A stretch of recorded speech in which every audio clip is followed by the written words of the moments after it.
Welcome to my reaction to the first episode of Season 2 of Psycho-Pass. We just finished up Season 1, and I loved it. It was super interesting, became one of my favorite shows, so I'm curious to check out the rest of the franchise, even though I've heard mixed things about Season 2.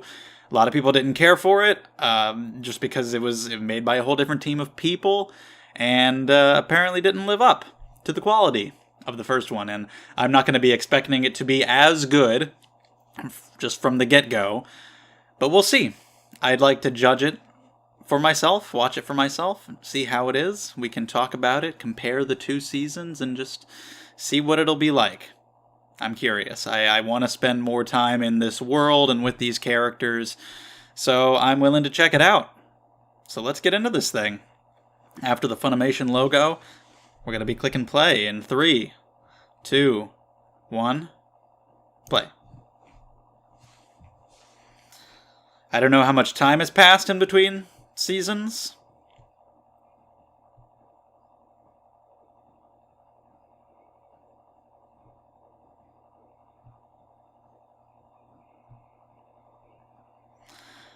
Lacus? There's some kind of medication that can, like, stabilize your Psycho-Pass? Or something like that? Is that legit?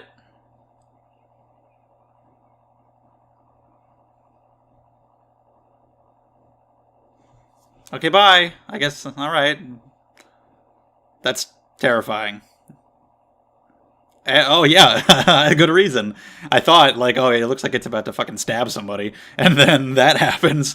Not quite. It's gonna blow shit up. Okay, great. Just trying to sell some psychotropic medications. And then just terrorism.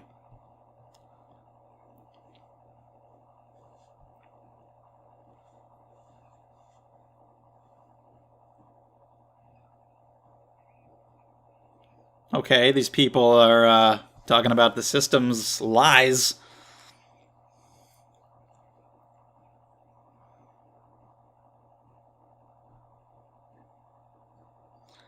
So we've got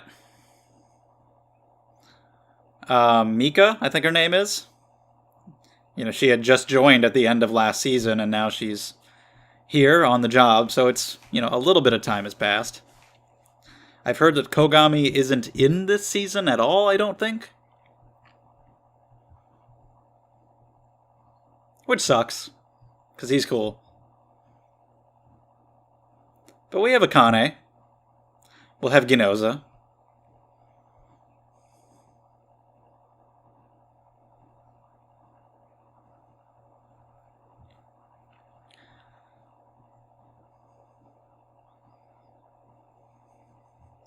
So I want to know more about this medication. It's an interesting idea already.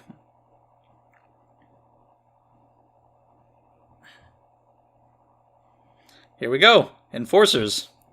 Ginoza, Yayoi, and that guy. And that guy. Okay. I just expected one more, but no. Okay, we got a colorful haired Kaguri type. And then we got a black-haired guy for Kogami. Why not?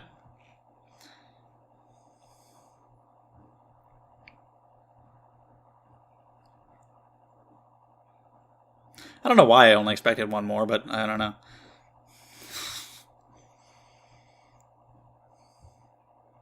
I think because they only really, like, hinted at one more at the end of Season 1. There was, like, one other guy there off to the side who we didn't really see. But either way, these are our enforcers. Ginoza with his new hand. I don't know how much of it is fake. His arm, like, it was pretty much like his old forearm, I think, that got crushed.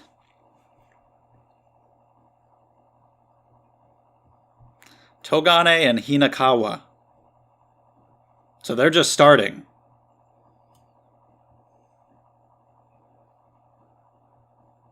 So Mika's been around for a little bit, maybe, but they're just starting.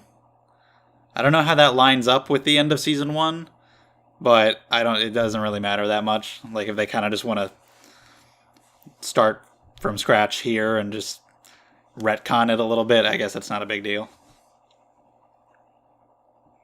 'Cause I feel... No? Okay. But yeah. Because, like, it showed... That was Mika's first day, and there were the Enforcers, and there was at least one new one. But again, if they want to just retcon that a little bit to start where they want to start, it really doesn't matter. So yeah, let's see how the opening is, because I loved both of them from the first show. But also, subscribe if you enjoy. Psycho Pass will continue to come out every Wednesday. Also, check out the Patreon for early videos. What's up with all the repetition? Anyway, early videos, polls, supporting my channel here, all that stuff. It's really cool and helpful, so check it out if you want. But yeah, thank you. This OP is not as good.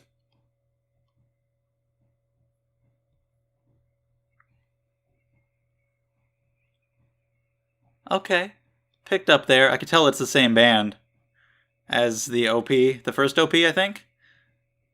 It's alright, yeah. I like the imagery, but I do like the first two better.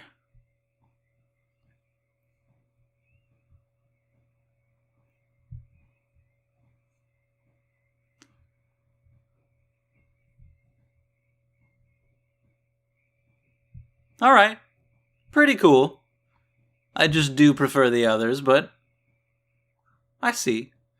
Anyway, back to the show. The Scales of Justice. $2.99 over $300.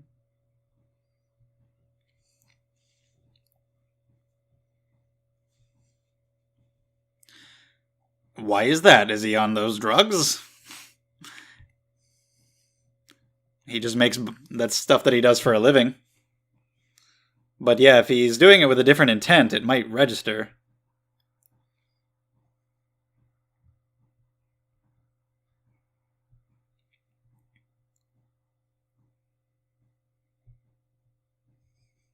You would think so.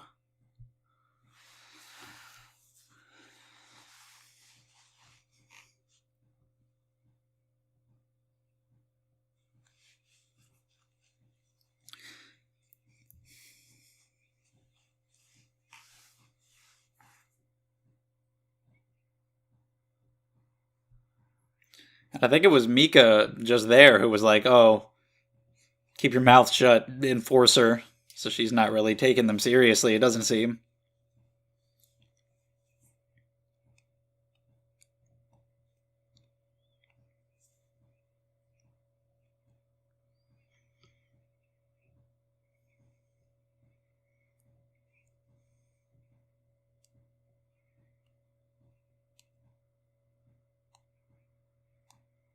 True. Just seemed like they just kind of bombed a random area. He's not hurting anybody.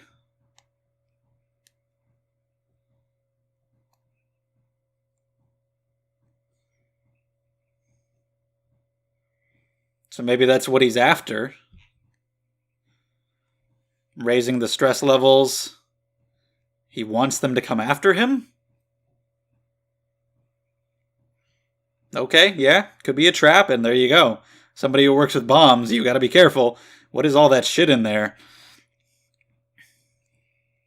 A high-powered explosive, apparently. He was real happy about it. Doing that detective work. Good job, Akane. Is that a... Okay. I was like, is he gonna be okay? Is he gonna be like some horribly charred corpse? But no, it seems like these guys are fine. Well, maybe not him. Never mind. Let's get out of here. He can stay.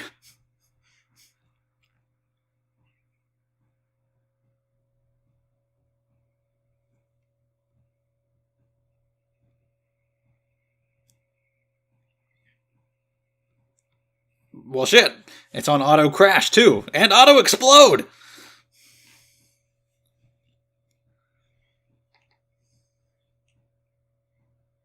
Was there a bomb in there, or like did it just like it didn't just explode just from that, right? Well, shit. Now we got other. Okay.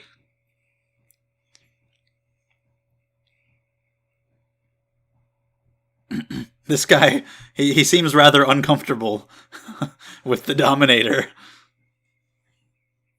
I don't. Are you?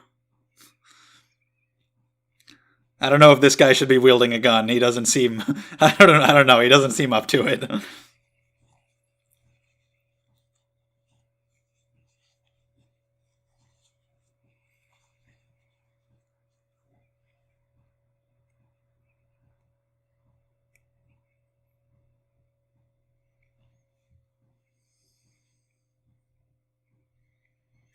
Wow. Yeah, so we're seeing how she views enforcers. Not just like not respecting their opinions, but straight up use them as a shield. Definitely not the view that Akane has. She specifically told Mika at the end of season 1, like, these are humans. Unlike what Ginoza told her about them being dogs.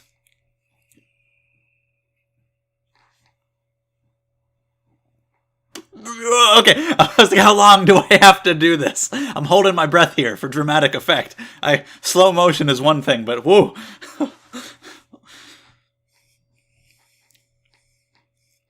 Nice.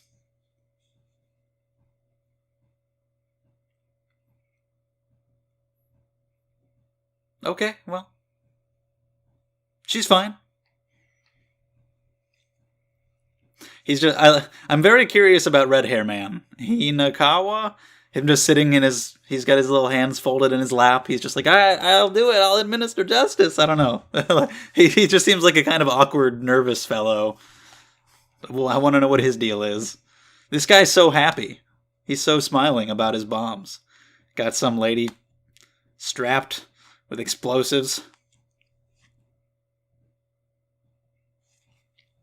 So yeah, we'll just get this little one-off to reintroduce things, introduce our new characters with a little one-off villain, and who knows, maybe it'll tie into a greater plot. A lot of the earlier guys tied into Makishima in season 1. The season's only half as long, though, so, I don't know. Oh, a year and a half. Oh, it's been longer than I thought. But, I would love to see some episodic stuff, but if they don't have time for that, we'll see what they do. See if the plot is interesting or how long they take to handle the whole thing. I don't know.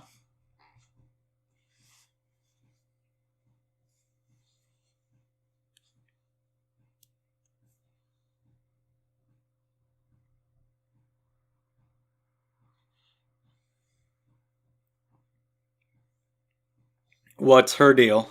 Who is she?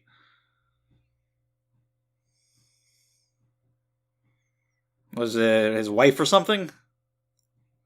Okay, she's not his wife, she's no one.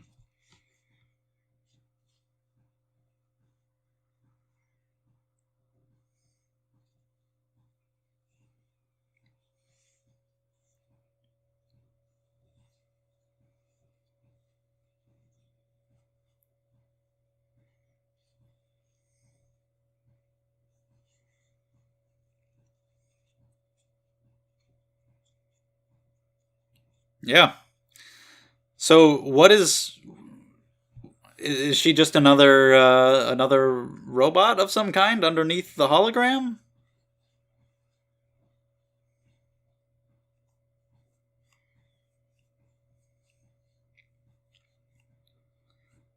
Yeah.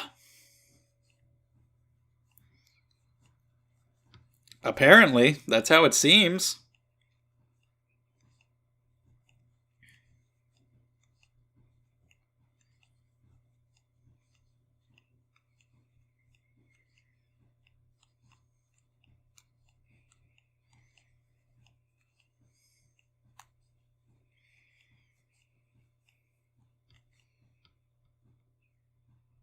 I don't know if they I don't know if you should have crashed that badly. I don't know, maybe I'll have to go back and look at that again, but that seemed more like incompetence on your part. But either way, we're on lethal mode. And he's strapped! He's gonna blow shit up! We just want to blow you up, sir. It's just barely over 300. Shit, oh, well that's... Shit's about to explode over there, too! He really did just, step back 1 or 2 times. He didn't take much urgency in that.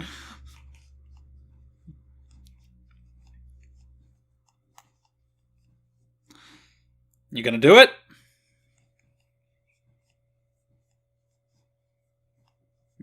Yeah, just being barely over 300, she would want him to want to have a possibility of lowering it.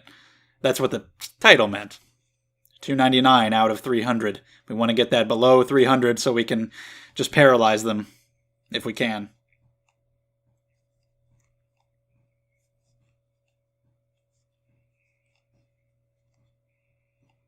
Good one. You did it.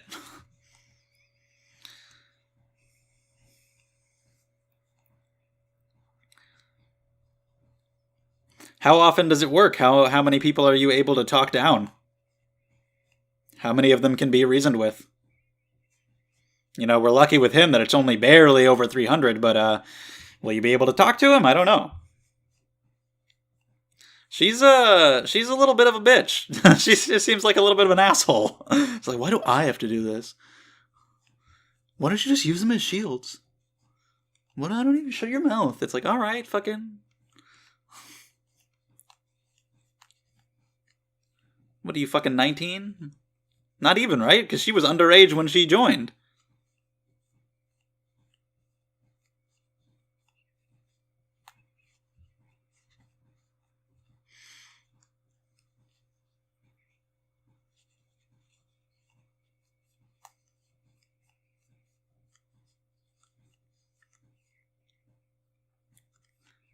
That's right. Haven't you been working here for a year and a half? Don't you know that already?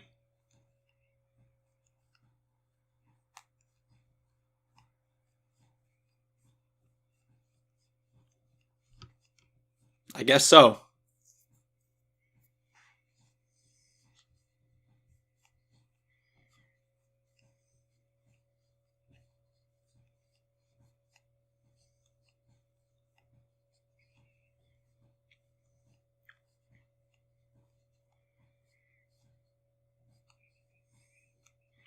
Oh, I'm sure she's aware. But this isn't gonna fix anything, buddy. I understand your resentment.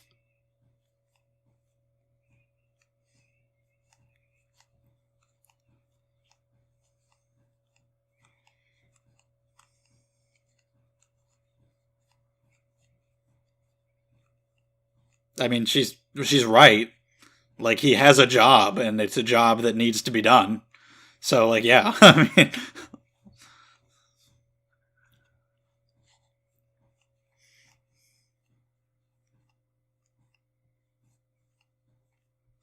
sure. Good job appealing to him. Seems like it's gonna work.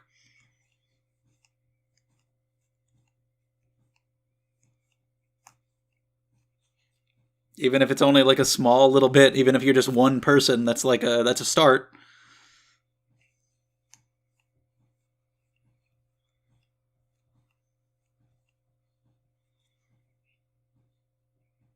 All right, cool. He's on her side. Good for him.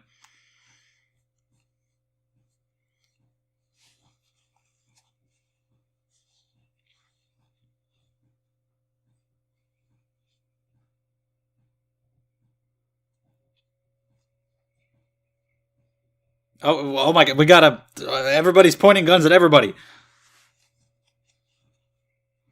She's like, what the fuck? It's so much more complicated. Like, anybody else, Togane had the shot back on the street, and like anybody else, it would have just been over there. But Akane told him to stop, and so now we've gone through all this shit. Whereas she's like, this, what the fuck?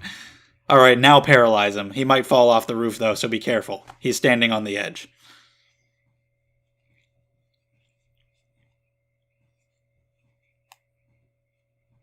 That'd be funny if it happened, if he fell over the edge, and she's like, oh, fuck. I wasn't paying attention. He fell forward. Okay, we're good.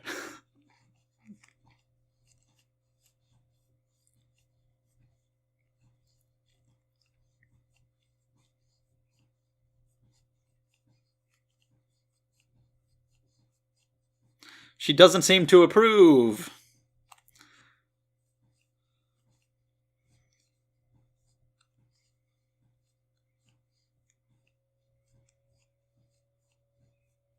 Yeah, well, Sybil, Maybe Sybil can suck a dick. I don't know. It did. That did happen.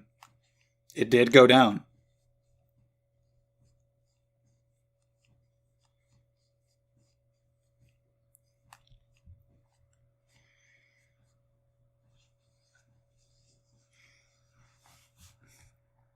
You are? Okay. She's literally objectively correct because it went down, but okay. Little miss, I'm a fucking child and I know everything. I hate you already, so that's good.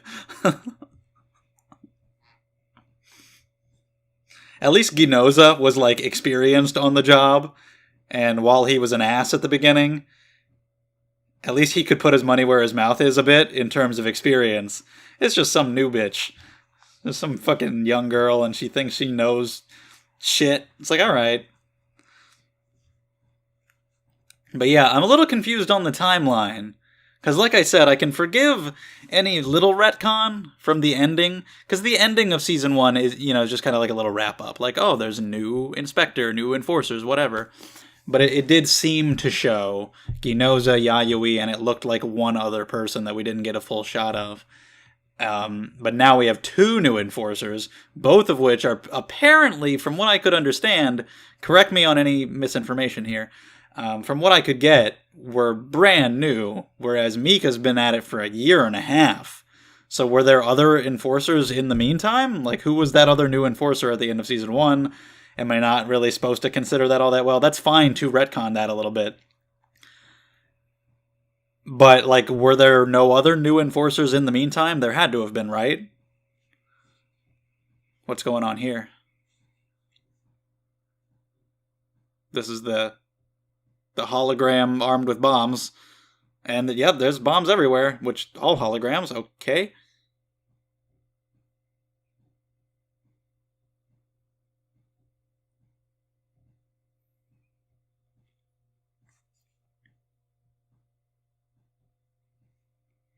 Oh, what the fuck?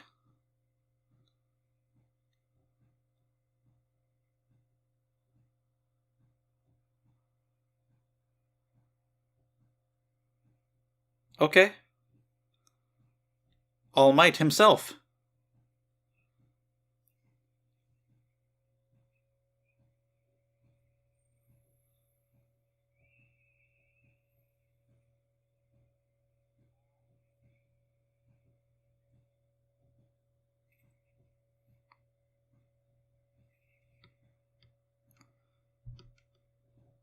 Well, goddamn.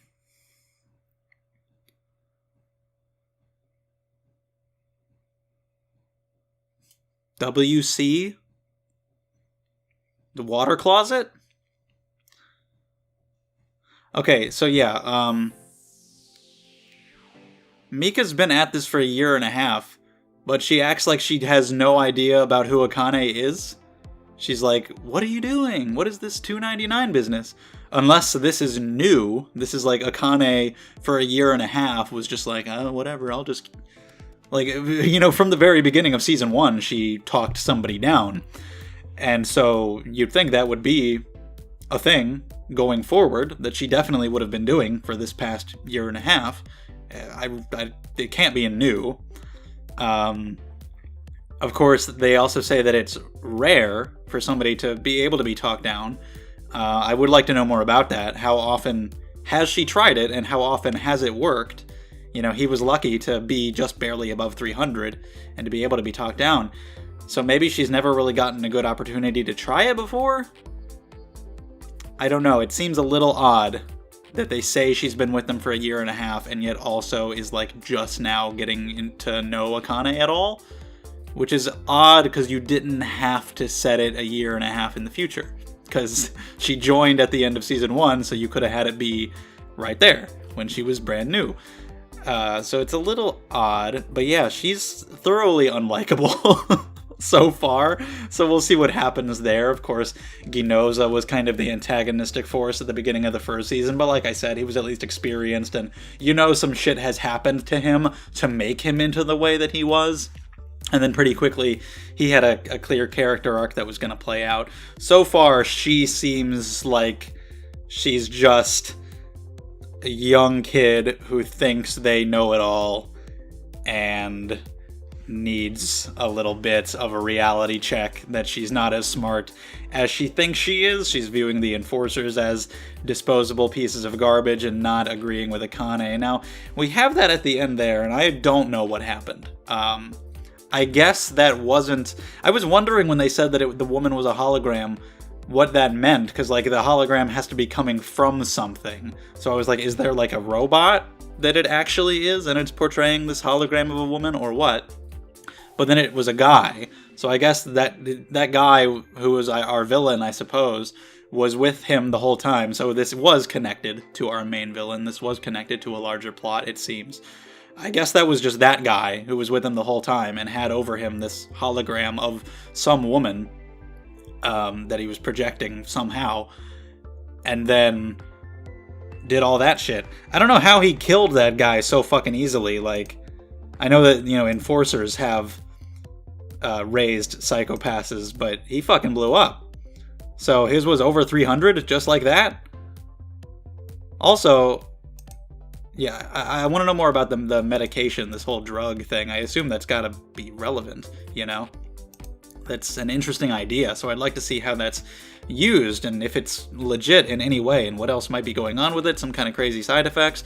But yeah, he subdues this woman very easily. Shame on her. You should have tried something. I get I can forgive it in some way, the surprise where you're like, it's a hologram, but then it's, it's on you and it's acting like a person. Should have done a little more to defend yourself. But then, yeah, I guess that guy was just like real fucking, I don't know. He was a latent criminal. He was an enforcer who was, just way up there, I guess. He was on the edge, and that was enough to push him over. I don't know. All it was is that your inspector had been captured, and you can't shoot this man, and that was enough to get him over 300.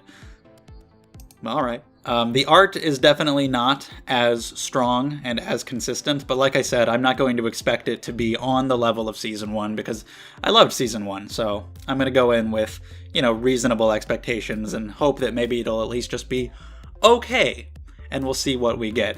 It would be very easy to go in with a very biased mindset. I hate using that word because of how people use it so often, but just knowing what some people have said about this season and knowing that it was made by a different team, it'd be very easy to go into it and look at every tiny little thing and be like, that's not the kind of thing that would have happened in Psycho Pass 1. And I'm trying not to do that too much, I'm trying to give it a fair enough chance. So, this was just kind of reintroducing us into everything. Seeing Akane again, that's nice, and just getting some of these new guys. Togane is just kind of there for now. He was on Akane's side there at the end. It's just everybody pointing guns at everybody was kind of funny. And the red-haired guy is kind of fun so far. I want to see what his deal is, just the way he was sitting there kind of nervously, and he's like, I'll do it, I'll point my gun. And he just seemed very unconfident in the whole thing. So I want to see more about him, what else we're going to do just with the system, what this villain's deal is, and yeah, I'm curious to get further into it. So I went back and I watched the car crash again, and I literally don't know what happened. It's entirely his fault, for sure, in a narrative sense, but even then, I don't even know if I can blame him. I think they just animated it weirdly, or just storyboarded it and, wrote it weirdly, because, no, it really seems literally impossible to have flipped your car over in that scenario. There's these little police robots. I don't know what the fuck those things are made of, but they're small enough to where I feel like they wouldn't be the biggest issue in the world to a speeding car, and he hits them, and his car just immediately goes into the air and begins flipping. I don't know. Maybe they're made of the strongest thing of all time, but it seems fairly unreasonable that it would have affected his car that badly. Either way, yeah. We'll see what the deal is with Mika, what kind of character arc she goes through, because of course we have Akane starting this season knowing everything that she knows about the system that most other people don't know. And so we'll see how she does. I'm just a little weirded out by the timeline of events and how long any of this has actually been happening. and see if she gets more on Akane's side when she learns more information, or what kind of shit she contributes going forward. Ginoza, it's cool to see him being this way and being on Akane's side in such a different position than he was at the beginning of the first season. And Akane, it could have been a bad decision letting him go, because had she not ordered Togane not to shoot, it would have been settled way earlier. And Mika could have a point with, like, if it is true that they rarely go down. Again, I'd like more information about that, like how often they've tried anything like this. It might have been a bad idea just because it's not likely that it will succeed, and the system is telling you to shoot. And so if you don't take care of the problem now, just in the hopes that this thing that's unlikely will happen, he could cause more damage. He could even get away. He could hurt one of you guys. So maybe the best bet is just to do it, but she was willing to take that chance for her own ideals and also for consideration of the future with trying to get information out of him, which is important. I just think Mika, again, having this new character come in and be like, you are wrong, when I'm like, bitch, who the fuck are you? You were in that one little arc one time, then you showed up at the end, and now you're here. Like, I've spent all this time with this girl already. I don't need some little bitch coming in to tell me that she's wrong. You need to be put in your place. And also at the end, I don't know if the dude literally couldn't be recognized by the Dominator, or if it's just that he had the Inspector so close to him that it was just picking her up, or what. I don't know the details about that. I mean, I guess that would be the next step. You had Makishima, who couldn't be judged. His coefficient was super low, and it kept getting lower. So how do you make something more badass than that? Make a villain who can't even be recognized by the Dominator at all. Which actually would be fitting just from what little we've seen of him so far, when he said, like, just because something is false doesn't mean it doesn't exist, or whatever he said. So maybe, for some reason, he literally can't even be recognized. I don't know. But yeah, we'll see where it goes. Let me know your thoughts on this premiere. We can talk about it down in the comments. Subscribe to the channel if you enjoyed. Check out the Patreon if you want to support my endeavor to make all of the anime videos. Thank you so much, and I'll see you later.